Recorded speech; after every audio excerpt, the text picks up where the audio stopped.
ഈശംശേഖ് സ്തുതിയായിരിക്കട്ടെ. അമ്മ പ്രത്യക്ഷപ്പെട്ട് ഈ തിരുവാൾത്താരിൽ നിന്ന് എന്നെ അമ്മയുടെ സാക്ഷിയാക്കി ഉയർത്തിയ പിതാവും പുത്രനും പരിശുദ്ധാത്മാവുമായ സർവേശ്വരനും പരിശുദ്ധ അമ്മയ്ക്കും ആദ്യമേ തന്നെ 1000 നന്ദി. എൻ്റെ പേര് ആൻപ്രിയ വിൻസൻ. ഞാൻ വരുന്നത് തൊടുപുഴയിലെ പുറപ്പുഴയിൽ നിന്നാണ്. ഞാനൊരു BSc നഴ്സിംഗ് ഗ്രാജുവേറ്റ് ആണ്. ഈ കഴിഞ്ഞ 29-നായിരുന്നു എൻ്റെ ഗ്രാജുവേഷൻ.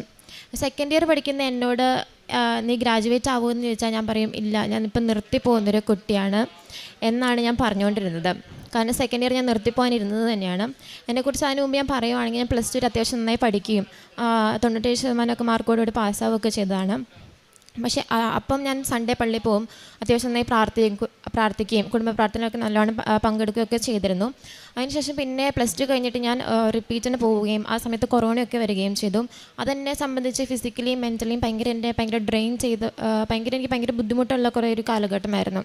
അപ്പം ഞാൻ ദൈവത്തോട് ഞാൻ അത്ര അടുത്ത് നിന്നിട്ടും എന്താണ് എന്നെ ഉപേക്ഷിച്ച്, അങ്ങനെ എനിക്ക് ദൈവത്തോട് ഭയങ്കര ദേഷ്യവും. പിന്നെ ഞാൻ പള്ളിയിൽ പോയാലും അല്ലെങ്കിൽ പ്രാർത്ഥനയുടെ സമയത്ത് ഞാൻ ഈശോയുടെ മുഖത്ത് പോലും നോക്കത്തില്ലായിരുന്നു. അപ്പോൾ അങ്ങനെ ഭയങ്കര ഒരു സാഹചര്യത്തിൽ നിന്നതാണ്.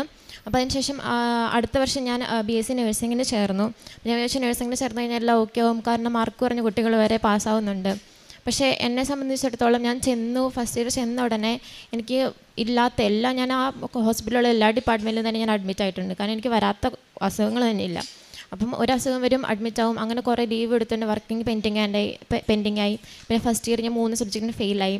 അങ്ങനെ സെക്കൻഡ് ഇയർ എന്നോട് പറഞ്ഞു, അമ്മനെ വിളിച്ച് പറഞ്ഞു കുട്ടീനെ നിർത്തിക്കൊണ്ട് പൊക്കോ, കൊച്ചിന് പറ്റുന്നില്ല എന്നാണ് പറയുന്നത്.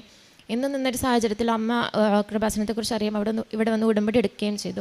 അപ്പോൾ ഞാൻ ഇങ്ങനെ വിചാരിച്ചു, ഇങ്ങനെ ഉടമ്പടി എടുത്തിട്ട് വലിയ കാര്യമൊന്നുമില്ല, എന്തിനാണ് എന്നെക്കൊണ്ട് ഞാൻ ഇത്രയും ട്രൈ ചെയ്തിട്ട് എനിക്ക് പറ്റുന്നില്ല, അപ്പോൾ പിന്നെ പ്രാർത്ഥിച്ചുകൊണ്ട് എന്ത് കിട്ടാനാണ്. പക്ഷേ അത് വലിയൊരു തെറ്റായ ധാരണയായിരുന്നു. കാരണം ഞാൻ അന്നേരം പ്രാർത്ഥിക്കത്തില്ല. അമ്മ എനിക്ക് പ്രത്യക്ഷകരം പ്രാർത്ഥനയൊക്കെ സെൻഡ് ചെയ്തു തന്നു, പക്ഷേ അതൊന്നും പ്രാർത്ഥിക്കത്തൊന്നുമില്ലായിരുന്നു. പക്ഷെ അമ്മ പ്രാർത്ഥിച്ചു. അങ്ങനെ പ്രാർത്ഥിച്ച് എനിക്ക് ഓട്ടോമാറ്റിക്കലി പതുക്കെ ഞാൻ ആദ്യം കൊന്തയ്ക്ക് പോകാൻ തുടങ്ങി, പിന്നെ കുർബാനയ്ക്ക് പിന്നെ പോകാൻ തുടങ്ങി. അങ്ങനെ ഗ്രാജുവലി ഞാൻ ഭയങ്കര ചേഞ്ചായി.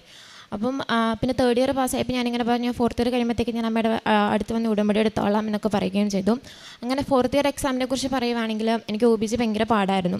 അപ്പോൾ എക്സാം ചെയ്ത് കഴിഞ്ഞാൽ പുറത്ത് വന്നപ്പോഴത്തേക്കും ബാക്കി എല്ലാവർക്കും എളുപ്പം, എനിക്ക് ഭയങ്കര പാട്. ഞാൻ കാൽക്കുലേറ്റ് ചെയ്തപ്പോൾ എനിക്ക് 37 മാർക്ക് വേണം പാസ്സാവാൻ. എനിക്ക് 33 ഞാൻ കൂട്ടിയിട്ടാവുന്നുള്ളൂ. അപ്പോൾ എനിക്ക് നേരത്തെ ആണെങ്കിൽ സങ്കടം വരുമായിരുന്നു. ഇപ്പം ഞാൻ ആലോചിച്ചപ്പോൾ എനിക്ക് സങ്കടമൊന്നും വന്നില്ല. പിന്നെ ഞാൻ അങ്ങ് പ്രാർത്ഥിക്കാൻ തുടങ്ങി. എക്സാം കഴിഞ്ഞു, പിറ്റാഴ്ച ഞാൻ വന്ന് ഉടമ്പടി എടുത്തു. ഉടമ്പടി ജീവിതത്തെക്കുറിച്ച് പറയുകയാണെങ്കിൽ ഞാൻ അതിന് മുമ്പ് തന്നെ, അതായത് തേർഡ് ഇയർ പഠിക്കുമ്പോൾ തന്നെ അത്യാവശ്യം നന്നായിട്ട് പ്രത്യക്ഷ പ്രാർത്ഥന ചൊല്ലിക്കുകയും സന്ധ്യ പ്രാർത്ഥന ചൊല്ലിക്കുകയും ബൈബിൾ വായിക്കുകയും ഒക്കെ ചെയ്തിരുന്നു. പിന്നെ ഞാൻ ഡെയിലി എനിക്കൊരു 3/4 മണിക്കൂർ അല്ലെങ്കിൽ 1 മണിക്കൂർ എനിക്ക് വേണ്ടി സ്വന്തമായിട്ട് ഞാൻ പ്രാർത്ഥിക്കേണ്ട സമയമൊക്കെ കണ്ടെത്തുകയും ചെയ്തിരുന്നു. അതിൻ്റെ ഫലമായിട്ട് എനിക്ക് ഒരു ചൊവ്വാഴ്ച അച്ഛൻ്റെ ഉടമ്പടി ധ്യാനത്തിൻ്റെ സമയത്താണ് എനിക്ക് റിസൾട്ട് വരികയും അത് ഞങ്ങളെല്ലാവരും, ഞാൻ ഉടമ്പടിയിൽ ഞാൻ നിയോഗത്തിൽ വെച്ചിരുന്ന എൻ്റെ 3ാമത്തെ നിയോഗമായിരുന്നു ഇത്. ഞങ്ങൾ 100% ഞങ്ങളെല്ലാവരും പാസ്സാവുകയും ചെയ്തു. ഇതാണ് എനിക്ക് ഗ്രാജുവേഷന് കിട്ടിയ എൻ്റെ ഗ്രാജുവേഷൻ സർട്ടിഫിക്കറ്റ്. ഇതിന് പരിശുദ്ധ അമ്മയ്ക്ക് ഒരുപാട് നന്ദി. പരിശുദ്ധ അമ്മ ഇല്ലാതിരുന്നെങ്കിൽ ഞാൻ ഇപ്പോൾ നേഴ്സേ ആവത്തില്ലായിരുന്നു. ഞാൻ സെക്കൻഡ് ഇയർ നിർത്തി പോകേണ്ട ഒരു കുട്ടിയായിരുന്നു. അടുത്തതെന്ന് പറയുമ്പോഴത്തേക്കും ഇതുപോലെ ഫസ്റ്റ് ഇയറും സെക്കൻഡ് ഇയറും എനിക്ക് കുറേ ലീവ് വന്നതുകൊണ്ട് എനിക്ക് 101 ദിവസം എനിക്ക് ലീവ് എടുത്തതിൻ്റെ കോമ്പൻസേഷൻ ചെയ്യാനുണ്ടായിരുന്നു. അപ്പം നൈറ്റ് കിട്ടുമായിരുന്നെങ്കിൽ ഡബിൾ കോമ്പൻസേഷനായിട്ട് തീർന്നു പോയേനെ. അപ്പം ഞങ്ങൾ 17 വർഷമായിട്ടുള്ള ഞങ്ങളുടെ കോളേജിൽ ഇതുവരെ ആർക്കും നൈറ്റ് കൊടുത്തിട്ടില്ല. അപ്പം ഞാൻ കാൽക്കുലേറ്റ് ചെയ്തപ്പോൾ ജൂണിൽ എൻ്റെ കോമ്പൻസേഷൻ തീരുള്ളൂ. അപ്പോൾ അതിനുശേഷം അന്നേരത്തേക്കും ബാക്കി പഠിക്കാനുള്ള എല്ലാം അല്ലെങ്കിൽ CV കൊടുക്കാനുള്ളതൊക്കെ ക്ലോസ് ആയി പോകും. അപ്പം ഞാൻ വിചാരിച്ചു, ഇങ്ങനെ മാതാവിനോട് പ്രാർത്ഥിച്ചെന്നില്ല, ഞാനിങ്ങനെ പറയുകയും ചെയ്തു, അമ്മേ എനിക്ക് പെട്ടെന്ന് തീർത്ത് തരുവാണെങ്കിൽ നല്ലതായിരുന്നു. അപ്പം എല്ലാ ദിവസവും ഇങ്ങനെ ഇടയ്ക്ക് എനിക്ക് മനസ്സിൽ വരും. അപ്പം ഞാൻ പ്രാർത്ഥിക്കും. അപ്പം ഞാനാണെങ്കിൽ ഇങ്ങനെ ഇരുന്നപ്പോഴത്തേക്കും എൻ്റെ ഡയറക്ടർ അച്ഛൻ്റെ അടുത്ത് ഞാനൊന്ന് ചെന്ന് പറയാമെന്ന് വിചാരിച്ചു. അപ്പം ഞാൻ അച്ഛൻ്റെ അടുത്ത് പോകുന്നതിന് മുമ്പ് ഉപ്പിട്ട് പ്രാർത്ഥിക്കുകയൊക്കെ ചെയ്തു. അപ്പം അച്ഛൻ പറഞ്ഞു എനിക്ക് നൈറ്റ് തരാം, ഇനി നഴ്സിംഗ് സൂപ്പറിനെ ചെന്ന് കാണാൻ പറഞ്ഞു. അപ്പം ഞാൻ സിസ്റ്ററിൻ്റെ അടുത്ത് പോകുന്നതിന് മുമ്പ് അവിടെയും സിസ്റ്ററിൻ്റെ ഓഫീസിൽ ഉപ്പിട്ട് പ്രാർത്ഥിച്ചതിൻ്റെ ഫലമായിട്ട് എനിക്ക് 3 ആഴ്ച നൈറ്റ് കിട്ടി. അപ്പം ഒരു നൈറ്റ് കിട്ടിക്കഴിഞ്ഞാൽ പിന്നെ അടുത്തത് 21 ദിവസം കഴിഞ്ഞ് നൈറ്റ് കൊടുക്കാൻ പാടുള്ളൂ. പക്ഷേ എനിക്ക് അടുപ്പിച്ച് 3 ആഴ്ച നൈറ്റ് കിട്ടി. അങ്ങനെ എനിക്ക് വ്യാഴാഴ്ചയ്ക്ക് മുമ്പായി ബുധനാഴ്ച എനിക്ക് വീട്ടിൽ വരാനും ഈസ്റ്റർ എനിക്ക് വീട്ടുകാരോടൊപ്പം ആഘോഷിക്കാനും ഒക്കെ പറ്റി. അടുത്തെന്ന് പറയുമ്പോഴത്തേക്കും എനിക്ക് കിട്ടിയ ഉടമ്പടി തൈലം ഉപയോഗിച്ച് കിട്ടിയ രോഗസൗഖ്യത്തെക്കുറിച്ചാണ്. അതെന്ന് പറയുമ്പോഴത്തേക്കും എനിക്ക് ന്യൂറോ സർജറി വാർഡിലായിരുന്നു. അപ്പോൾ അതുകൊണ്ട് ബെഡ് റിഡൻ ആയിട്ടുള്ള പേഷ്യൻസിനൊക്കെ തിരിക്കുകയും ഒക്കെ ചെയ്യുമ്പോൾ എനിക്ക് ഭയങ്കര ബാക്ക് പെയിൻ ആയിരുന്നു. അതെനിക്ക് ഭയങ്കര സിവിയറായിരുന്നു. എനിക്കൊന്നും നടക്കാനൊക്കെ ഭയങ്കര ബുദ്ധിമുട്ടായിരുന്നു. അപ്പോൾ ഞാനിങ്ങനെ എല്ലാ ദിവസവും രാവിലെയും വൈകുന്നേരം പ്രാർത്ഥിച്ചുകൊണ്ടിടത്തേലും തേച്ച് പ്രാർത്ഥിച്ചതിൻ്റെ ഫലമായിട്ട് എൻ്റെ ബാക്ക് പെയിനും മാറി. പിന്നെ ഞാനൊരു നേഴ്സ് ആയതുകൊണ്ട് ഞാൻ ഡ്യൂട്ടിക്ക് പോകുന്നതിന് മുമ്പ് എൻ്റെ കയ്യിലും 2 കയ്യിലും ഞാൻ ഉടമ്പടി തൈലം ഉപയോഗിച്ച് കുരിശ് വരച്ച് പ്രാർത്ഥിച്ചതിന് ശേഷമാണ് ഞാൻ പോകുന്നത്. കാരണം ഒരു മിസ്റ്റേക്കൊന്നും സംഭവിക്കാൻ പാടില്ല. അപ്പോൾ ഞാനങ്ങനെ പ്രാർത്ഥിച്ചപ്പം ഈ എൻ്റെ കയ്യിലൊരു ഗാംഗ്ലിയോൺ സിസ്റ്റം ഉണ്ടായിരുന്നു. അവിടെ അറിയാതെ അങ്ങനെ ഉടമ്പടിത്തൈലം തേച്ച് ആ ഗാംഗ്ലിയോൺ സിസ്റ്റം പോയി. അതെനിക്ക് സർജറി ചെയ്യണം, ആസ്പിറേറ്റ് ചെയ്ത് കളയണം എന്ന് പറഞ്ഞൊരു സിസ്റ്റമായിരുന്നു. അത് എനിക്ക് ആ സിസ്റ്റം കൊണ്ട് എനിക്ക് കൈ അനക്കാനോ ഒന്നും, എനിക്കൊരു ചെറിയ പാത്രം എടുക്കാനോ ഒന്നും പറ്റത്തില്ലായിരുന്നു. കാരണം ഇടയ്ക്കിടയ്ക്ക് എൻ്റെ കൈ സ്റ്റക്കാവുമായിരുന്നു. പിന്നെ അങ്ങനെ അതെൻ്റെ കംപ്ലീറ്റ്ലി ഭേദപ്പെട്ടു. പിന്നെ ഞാനിപ്പോൾ പറയുന്നത്, ഇപ്പം ആദ്യമായിട്ട് ഉടമ്പടി എടുക്കുന്നവർക്ക് വിചാരിക്കും എന്നെ ഇവിടെ വന്ന് ഉടമ്പടി എടുത്ത് കഴിഞ്ഞാൽ പെട്ടെന്ന് തന്നെ അനുഗ്രഹം കിട്ടും. അങ്ങനെയൊന്നുമല്ല. എനിക്ക് ഇപ്പം എന്ത് അനുഗ്രഹം കിട്ടിയാലും അതിന് മുമ്പ് എനിക്ക് ഭയങ്കര ബുദ്ധിമുട്ടായിരിക്കും. അതായത് ഞാൻ കുറേ കഷ്ടപ്പെട്ടിട്ടായിരിക്കും, കുറേ നമ്മൾ വിഷമിക്കും. ആദ്യം നമുക്കിതൊന്നും സാധിക്കത്തില്ല എന്നൊരു രീതി വരെ എത്തും. അതിനുശേഷം നമുക്ക് മാതാവ് അനുഗ്രഹം തരുള്ളൂ ഈശോയോട് ചോദിച്ചിട്ട്. അപ്പോൾ ആദ്യമൊക്കെ ഒരു ഭയങ്കര സങ്കടമായിരുന്നു. അപ്പോൾ ഞാൻ കരയുമായിരുന്നു, എത്രയും പ്രാർത്ഥിച്ചിട്ട് എന്നെ തരാത്തത്. പക്ഷേ ഇപ്പോൾ എനിക്കൊരു ബുദ്ധിമുട്ട് വന്നാൽ എനിക്ക് മനസ്സിലാവും, അതായത് ഇത് നിനക്ക് കിട്ടാനുള്ള അനുഗ്രഹം, അതുകൊണ്ടാണ് നിനക്ക് ആദ്യം ഈ ബുദ്ധിമുട്ട് വരുന്നത്. എക്സാമ്പിൾ പറയുകയാണെങ്കിൽ ഇപ്പം ഞാൻ BSc നഴ്സിംഗ് കഴിഞ്ഞ അടുത്തൊരു കോഴ്സിന് ചേർന്നിട്ടുണ്ട്. അപ്പോൾ ആദ്യം എനിക്കൊരു നല്ലൊരു ഇൻസ്റ്റിറ്റ്യൂഷൻ എനിക്കൊരു മനസ്സിലുണ്ടായിരുന്നു. അപ്പോൾ ഞാൻ ഈ കോമ്പൻസേഷൻ സമയമായിട്ട് ഞാൻ വിചാരിച്ചു കൊടുക്കണ്ടെന്ന് വിചാരിച്ചിരുന്നു. അപ്പോൾ അതിന് അവിടുത്തെ അഡ്മിഷൻ ക്ലോസ് ആയി. പക്ഷേ എനിക്കിപ്പോൾ അഡ്മിഷൻ കിട്ടിയത് വേറൊരു നല്ലൊരു ഇൻസ്റ്റിറ്റ്യൂഷനിലാണ്. അതുപോലെ ആത്മീയപരമായിട്ടെന്ന് പറയുമ്പോഴത്തേക്കും എനിക്ക് എല്ലാ ദിവസവും കുർബാനയ്ക്ക് പോകാൻ സാധിച്ചു. പിന്നെ ഉടമ്പടി എടുത്തതിന് ശേഷമാണ് ഞാൻ 4 വർഷം പഠിച്ച എൻ്റെ ഹോസ്പിറ്റലിൽ എല്ലാ ദിവസവും കുമ്പസാരം ഉണ്ടെന്ന് ഞാൻ അറിയുന്നത്. അപ്പോൾ അങ്ങനെ കൂടി 2 ആഴ്ച കൂടുമ്പോൾ എനിക്ക് കുമ്പസാരിക്കാൻ പറ്റുന്നുണ്ട്. പിന്നെ ഞാൻ കാരുണ്യപ്രവൃത്തി ചെയ്യുന്നതെന്ന് വെച്ചിട്ടുണ്ടെങ്കിൽ സ്റ്റുഡൻ്റ് ആയത് എനിക്ക് അധികം ചെയ്യാൻ പറ്റത്തില്ല. പക്ഷേ ഞാൻ 3rd ഇയർ അല്ലെങ്കിൽ 2nd ഇയർ വരെ എങ്ങനെയാണെന്ന് വെച്ചാൽ എന്നോട് പറഞ്ഞ പണി, അതായത് സ്റ്റാഫ് നേഴ്സ് പറയും ഇന്നത് ചെയ്യാൻ. അപ്പോൾ ഞാൻ അത് മാത്രം ചെയ്തിട്ട് വരുമായിരുന്നു. പക്ഷേ ഇപ്പോൾ എങ്ങനെയാണെന്ന് വെച്ചിട്ടുണ്ടെങ്കിൽ ഞാൻ ആ പേഷ്യൻ്റെ അടുത്ത് ചെയ്യുന്ന ബെഡ്രിഡൻ ആയിട്ടുള്ള പേഷ്യൻസ് ആയിരിക്കും, അവർക്ക് ബൈസ്റ്റാൻഡേഴ്സിന് ഒറ്റയ്ക്ക് കൈകാര്യം ചെയ്യാൻ പറ്റത്തില്ലായിരിക്കും. അപ്പോൾ ഞാനും കൂടെ സപ്പോർട്ട് ചെയ്തിട്ട് ഞാനാണ് അവരുടെ മിക്ക കാര്യങ്ങളും ചെയ്തു കൊടുത്തുകൊണ്ടിരുന്നത്. അതിന് ഞാൻ മാക്സിമം പരിശ്രമിക്കാറുണ്ട്. പിന്നെ പത്രം, അതായത് നമുക്ക് തീരെ പാവപ്പെട്ട പേഷ്യൻസും ഒന്നും എന്താ ചെയ്യേണ്ടതെന്ന് സ്റ്റക്കായി നിൽക്കുന്ന ആൾക്കാർ വരാറുണ്ട്. അപ്പോൾ ഞാൻ അവർക്ക് പത്രം കൊടുക്കാറുണ്ട്. അപ്പോൾ അങ്ങനെ ഞാൻ പത്രം കൊടുത്ത വഴി ഇവിടെ വന്ന് ഉടമ്പടി എടുക്കുകയും പിന്നെ തിരിച്ച് ഡോക്ടറെ കാണാൻ പിന്നെ വിസിറ്റ് ചെയ്യുമ്പോൾ എന്നെ വന്ന് കണ്ട് അല്ലെ വഴി നിൽക്കുമ്പം ഇങ്ങനെ വന്ന് മോള് തന്ന പത്രം വെച്ച് മാതാവിൻ്റെ അടുത്ത് പോയി ഉടമ്പടി എടുത്തു അങ്ങനെ പറയുന്നവരുമുണ്ട്. അപ്പോൾ അതെനിക്ക് ഭയങ്കര ഒരു സന്തോഷമായിട്ട് തോന്നി. കാരണം ഞാൻ മാതാവിനെ ഒട്ടും സ്നേഹിക്കാതെ അങ്ങനെ വെറുത്തു പോയിരുന്ന ജീവിതത്തിൽ നിന്ന് ഞാൻ കാരണം ബാക്കിയുള്ളവർ വന്ന് ഇവിടെ വന്ന് ഉടമ്പടി എടുക്കുന്നു എന്നൊക്കെ പറയുമ്പോഴത്തേക്കും പിന്നെ എനിക്ക് ഭയങ്കര സങ്കടമായിരുന്നു. മാതാവ് എനിക്ക് പ്രത്യക്ഷപ്പെടുകയും അങ്ങനെ മുല്ലപ്പൂവിൻ്റെ മണം അങ്ങനെയൊന്നും ഉണ്ടാവുകയും ചെയ്തിട്ടില്ല. പക്ഷേ ഇപ്പം ഞാനൊരു കാര്യം ചെയ്യുമ്പോഴത്തേക്ക് എനിക്കിങ്ങനെ മനസ്സിൽ നിന്നൊരു തോന്നലുണ്ടാകും, അത് ഇന്നത് നീ ചെയ്യണം, ഇന്നത് നീ ചെയ്യാൻ പാടില്ല എന്ന്. അതെനിക്ക് തോന്നുന്നത് മാതാവ് പറയുന്നത് തന്നെയാണ്. അപ്പം അത് തെറ്റിച്ച് ഞാൻ ചെയ്തിട്ടുണ്ടെങ്കിൽ അത് മൊത്തം മണ്ടത്തെറ്റ് അല്ലെ പൊട്ടത്തെറ്റായിരിക്കും. അപ്പം അത് പറയുന്നതനുസരിച്ച് ചെയ്തിട്ടുണ്ടെങ്കിൽ ഭയങ്കര ഹാപ്പി ആയിട്ടും എല്ലാം നല്ല രീതിയിൽ നടക്കും. അതെനിക്ക് ഭയങ്കര ഒരു അനുഗ്രഹമായിട്ട് ഫീൽ ചെയ്തിട്ടുണ്ട്. അതെൻ്റെ ഉടമ്പടിക്ക് ശേഷമാണ് അങ്ങനെ ഒരു ഫീൽ അല്ലെങ്കിൽ ഇങ്ങനെ ഒരു ഉള്ളിൽ നിന്ന് ഇങ്ങനെ അങ്ങനെ ചെയ്യുന്നൊരു തോട്ട് വന്നു തുടങ്ങിയത്. പിന്നെ ഞാൻ മാക്സിമം എനിക്ക് വേണ്ടി ഇപ്പം എൻ്റെ ആഗ്രഹത്തിന് വേണ്ടിയിട്ടല്ല ഞാൻ പ്രാർത്ഥിക്കുന്നത്. എനിക്കിപ്പോൾ പേടിയാണ്. കാരണം ഇത്ര അനുഗ്രഹം കിട്ടിയിട്ട് ഞാൻ ദൈവത്തിൽ നിന്ന് അകന്നു പോവോ പിന്നെയും പഴയതുപോലെ ആവുമോ എന്നൊരു ചിന്തയുണ്ട്. അപ്പം എനിക്ക് ആഗ്രഹങ്ങളൊന്നുമില്ല. എല്ലാം ഞാൻ പ്രാർത്ഥിക്കുന്നത് ദൈവത്തോട് കൂടുതൽ ചേർന്ന് നിൽക്കണം, ദൈവസ്നേഹത്തിൽ വളരാം എന്നാണ് ഞാൻ പ്രാർത്ഥിക്കുന്നത്. അല്ലാണ്ട് എനിക്ക് ഇന്ന ആഗ്രഹം ഒന്നും വേണമെന്നൊന്നുമില്ല. അത് ദൈവത്തോട് ചേർന്നിട്ട് എനിക്ക് കിട്ടുമെന്ന് എനിക്ക് ഉറപ്പം തന്നെയാണ്.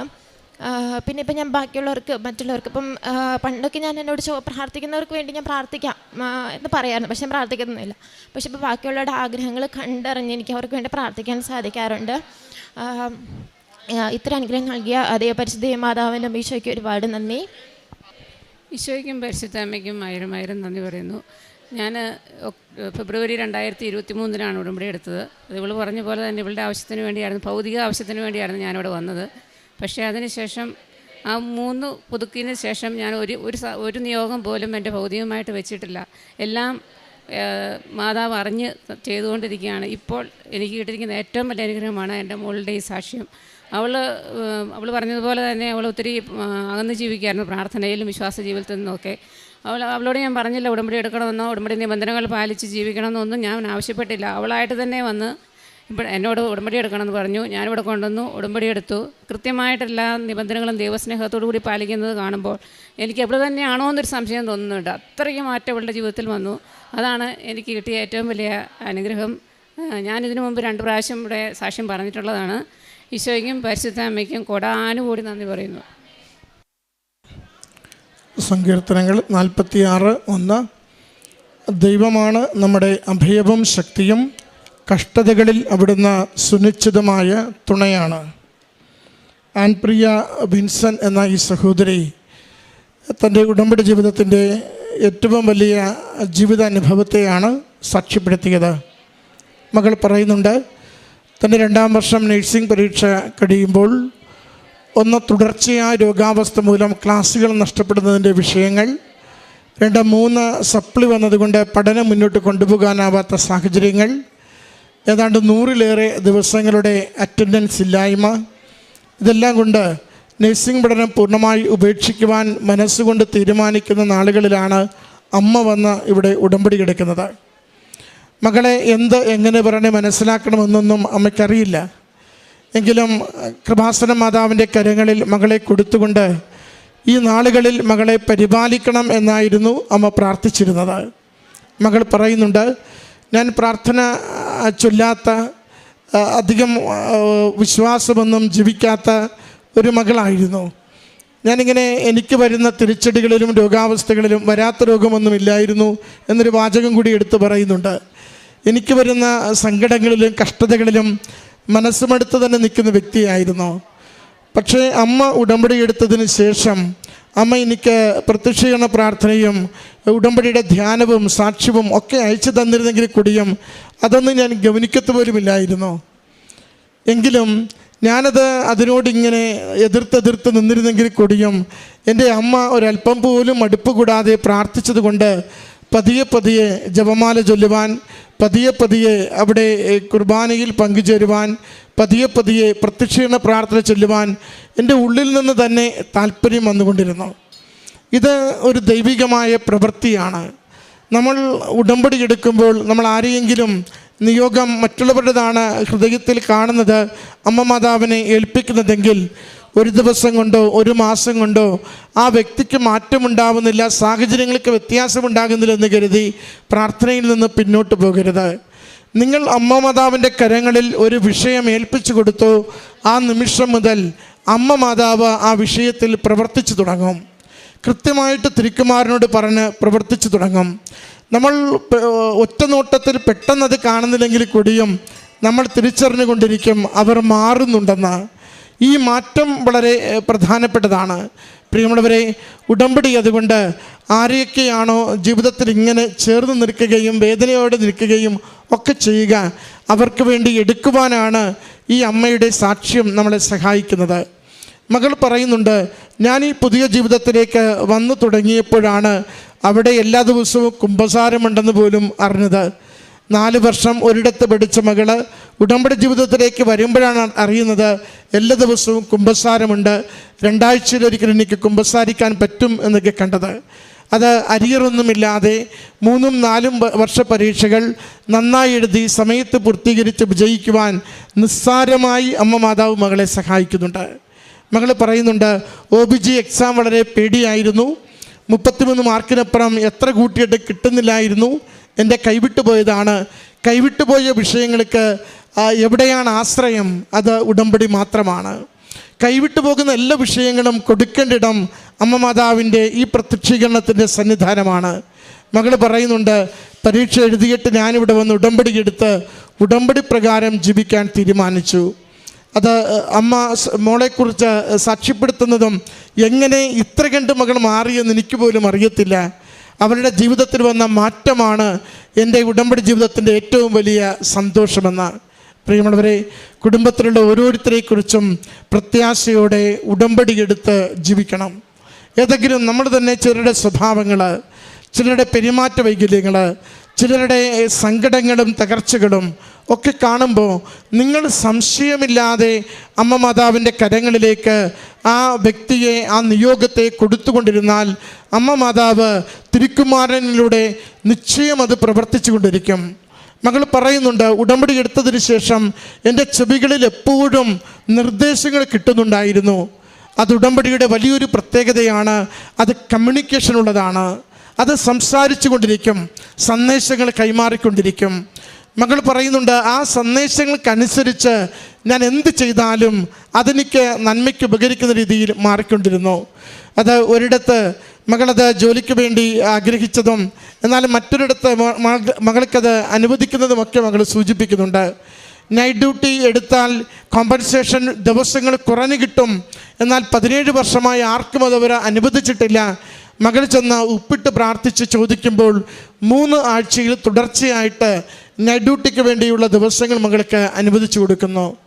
ഉടമ്പടി നമ്മൾ അതിനൊപ്പം ഒന്ന് ഒഴുകിക്കൊണ്ടിരുന്നാൽ, ഒന്ന് ഭാരം ഉള്ളിലില്ലാതെ പറന്നുകൊണ്ടിരുന്നാൽ ഉടമ്പടി തന്നെ നമുക്ക് അനുഗ്രഹത്തിൻ്റെ വഴികളും സന്ദേശങ്ങളും കൈമാറിക്കൊണ്ടിരിക്കും. അതാണ് ഈ മകനുടെ സാക്ഷ്യം ലോകത്തോട് പറയുക. ഇത്തരം ചെറുപ്പക്കാർ ദൈവനാമത്തെ മഹത്വപ്പെടുത്തി ജീവിതത്തെ വിശുദ്ധീകരിച്ച് അമ്മ മാതാവിൻ്റെ മക്കളായി ലോകത്തിൽ അമ്മയുടെ കരം പിടിച്ച് ഞങ്ങൾ നടക്കുന്നുവെന്നും ദൈവാത്മാവിൻ്റെ പ്രവർത്തനം ഞങ്ങളിൽ ജീവിക്കുന്നുവെന്നും പറയുന്നതാണ് ഏറ്റവും വലിയ സന്തോഷവും സാക്ഷ്യവും. ഈ മകൾക്ക് ലഭിച്ച ഈ മാറ്റങ്ങൾക്ക്, ഈ അനുഗ്രഹങ്ങൾക്ക് അമ്മ മാതാവിനും തിരുക്കുമാരനും നന്ദി പറഞ്ഞുകൊണ്ട് കരങ്ങളടിച്ച് ഈ സാക്ഷ്യം നമുക്ക് സമർപ്പിക്കാം. അത്യപൂർവ ദൈവാനുഭവങ്ങൾ ഇനി നിങ്ങൾക്കും സ്വന്തം. ഈ യൂട്യൂബ് ചാനൽ ഇതുവരെ സബ്സ്ക്രൈബ് ചെയ്തിട്ടില്ലെങ്കിൽ ഇപ്പോൾ തന്നെ സബ്സ്ക്രൈബ് ചെയ്യുക. ഈ വീഡിയോ ഇപ്പോൾ തന്നെ നിങ്ങളുടെ സുഹൃത്തുക്കൾക്ക് ഷെയർ ചെയ്തുകൊണ്ട് കർത്താവിൻ്റെ പ്രേക്ഷിതരാകുക.